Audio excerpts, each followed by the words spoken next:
All right, welcome back to Fix My Firm. All right, we've been getting questions about trust accounting and people wanting to know what are some best practices when it comes down to managing the trust accounting for their law firm. So here's a couple of things.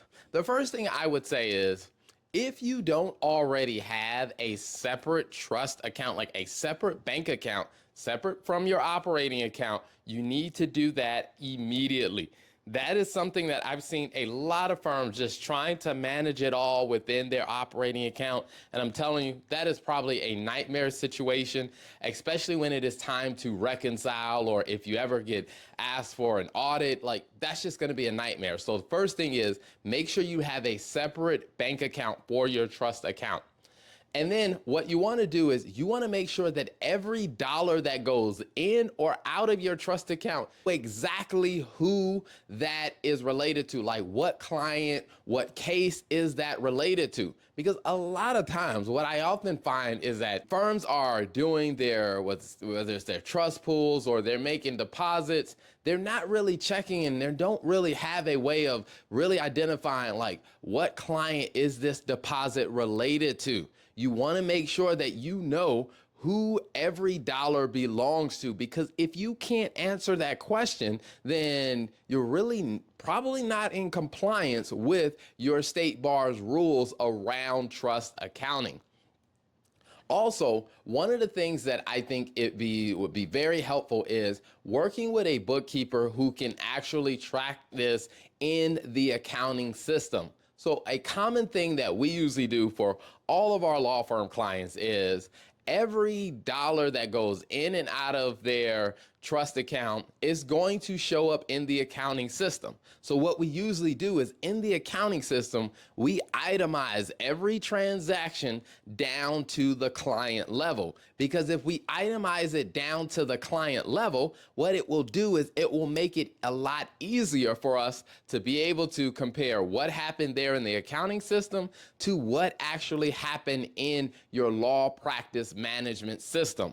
Now, you may be doing a lot of this on a spreadsheet, or you may have a lot of this, hopefully you have it somewhere, whether it's written down or in a spreadsheet. Maybe once you get to a certain level of volume where your spreadsheet method isn't the cleanest, maybe it's time to look at actually doing this in a law practice management type of ledger, like some type of software system that actually allows you to track the transactions that are happening and the client and the matter that it is related to. Because what I do find is a lot of firms who have been doing it only by a spreadsheet, what tends to happen is someone misses a few transactions and they don't update the spreadsheet, and you go a couple of months and now no one really remembers what happened to that transaction.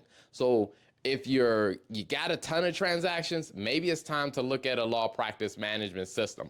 But I do think a overall kind of really helpful process is the bookkeeper that you are working with is make sure that they understand how to do a three-way trust reconciliation or at least a two-way trust reconciliation where they can compare the activity that happened in the bank account to what you expected to happen with the trust account. Meaning, if you have a spreadsheet where you're listing, hey, we wrote a check for this client and we sent out a payment for this on this client's behalf to this vendor, you should see the same thing happening in the bank account.